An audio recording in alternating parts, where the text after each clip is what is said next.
Ok, salutations La Réunion. Moi, les donne pas côte santé de Bel-Air. Ça, c'est bordage tampon. Et moi, on a rendez-vous avec Dominique. Mais à Zot aussi, on a rendez-vous avec Dominique. C'est la CIA, Dominique. Vous allez bien? Bonjour. Bonjour. Moi, les bien, merci. Là, nous les donne pas côte santé Bel-Air. Donc, ça, pour qu'on soit là, on a rendez-vous à là.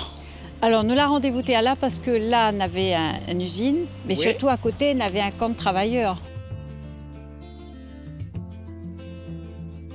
Où ça nous arrive, nous, là? Alors, nous les à l'entrée de l'ancien camp de travailleurs. Là, quand il dit travailleurs, là, travailleurs, c'est seulement engagés ou bien il y a inclus quand même des esclaves dedans? Alors, avant 48, c'était bandes esclaves. D'accord. On a eu jusqu'à pas loin de 400 travailleurs engagés. En gros, 1852 jusqu'à la fin du 19e siècle. Le premier point, première zone où il y avait vraiment beaucoup d'habitants, c'était ici. Donc sur les cartes anciennes, on voit marqué village du Tampon ici parce qu'un petit peu plus haut, on avait une chapelle construite par Gabriel de Kervegan, il appelait chapelle Saint-Gabriel. Après, à partir de 1882, le nombre d'habitants y augmente, mais il y en a beaucoup qui installent Azote un petit peu plus loin, vers la ligne des 600 ou un peu plus haut. Donc ils sautent la rivière, alors. Ils sautent sur la rive droite. Rive droite de la rivière.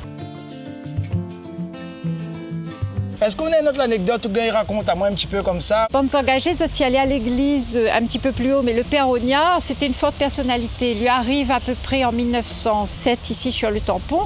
Et le problème, c'est que Robert de Kervegan, le dernier propriétaire du coin, lui, il est aussi une forte tête. Et sauf que lui vit sur une idée un peu ancienne, il comporte à lui comme un grand seigneur, alors que le père Ognard, il prend la défense des petits travailleurs, des colons, etc. Donc le clash est inévitable. Hein.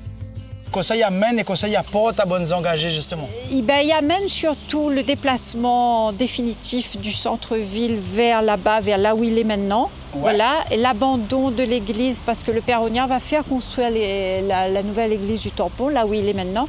Et la vieille église qui était là, l'église Saint-Gabriel, il finit par disparaître complètement. C'est le conflit entre les deux, il fait que le père, il préfère déplacer pour plus être sous l'influence du propriétaire. Tout à fait, voilà. Lui, il a construit l'église avec le soutien d'une bonne partie de la population, que soit l'apporte de l'argent, soit l'apporte des pierres pour construire la nouvelle église. Et il fait que peu à peu, le camp ici l'a vidé de ses habitants. Et c'est là qui amène le développement de la rive droite du coup. Donc rappelle-moi dans quel quartier militaire? Alors nous les quartiers Bel-Air, La Pointe, voilà, bordage Tampon.